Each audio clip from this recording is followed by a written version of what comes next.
43 साला अहमद अबू अमशा गजा सिटी से ताल्लुक़ रखने वाले मौसीकी के उस्ताद हैं।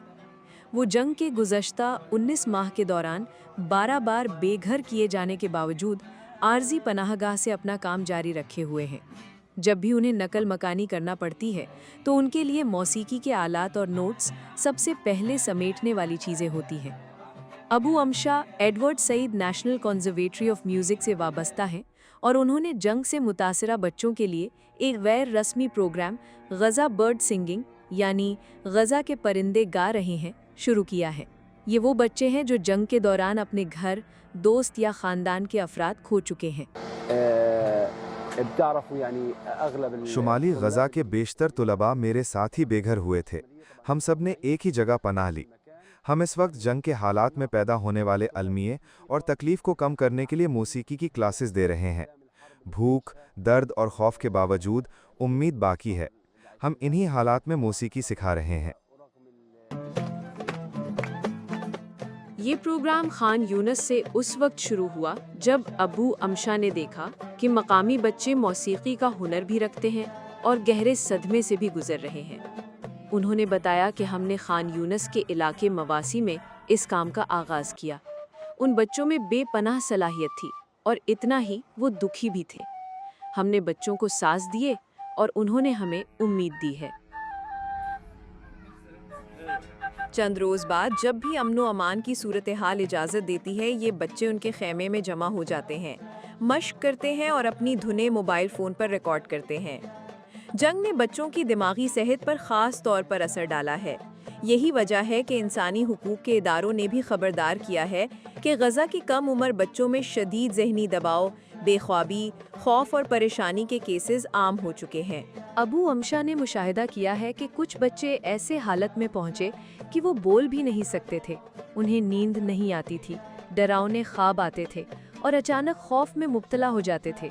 उन्होंने कहा कि कुछ बच्चे तो आते ही चुप हो जाते थे, यूँ लगता था जैसे ज़बान खो बैठे हों। लेकिन जब हमने उन्हें बांसुरी या ढोल थमाया तो वो आहिस्ता आहिस्ता खुलने लगे। मौसीकी ने उन्हें बग़ैर अल्फाज के बोलना सिखाया है। अबू अमशा के अपने अहले खाना भी इस प्रोग्राम में शरीक हैं। उनके 19 साला बेटे मोइन, जो खुद भी कई बार नकल मकानी का शिकार हो चुके हैं, हर वक्त अपनी बांसुरी अपने साथ रखते हैं और मुश्किल रातों में इसी के सहारे खुद को संभालते हैं। अबू अमशा की 14 साला भतीजी यारा ने भी अपना घर खो जाने के बावजूद वायलिन बजाना जारी रखा हुआ है। उसका कहना है कि वायलिन बजाने से वो अपने खौफ को भूल जाती है और ख़ुद को दोबारा मामूल के मुताबिक महसूस करने लगती है। मैं 11 बार से ज़्यादा नकल मकानी कर चुका हूँ। हर बार मैंने सिर्फ एक ही चीज़ साथ ली और वो है ये बांसुरी। ये मेरी दोस्त है जो मुझे जंग भुला देती है। जब हम मौसीकी बजाने आते हैं तो ना हमें कोई मुनासिब जगह मिलती है, ना ही वक्त। हमें शोर व गुल से दूर कोई खाली जगह भी नहीं मिलती। हम कोशिश करते हैं कि कोई अलग थलग खेमा या जगह का इंतज़ाम कर लें जहां थोड़ा सा सुकून मिल सके। मौसीकी की आवाज़ हमें सुकून देती है और जंग को भुलाने में हमारी मदद करती है।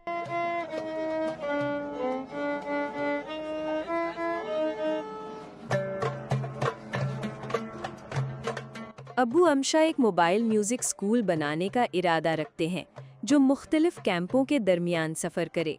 उन्होंने कहा कि हम एक मोबाइल म्यूज़िक स्कूल बनाना चाहते हैं, एक ऐसा स्कूल जो पनाह गज़ीन कैंपों के दरमियान सफ़र करे और बेघर होने वाले बच्चों को मौसीकी सिखाए। हमारे पास जज्बा है और कुछ रज़ाकाराना जज्बे वाले मौसीकार भी।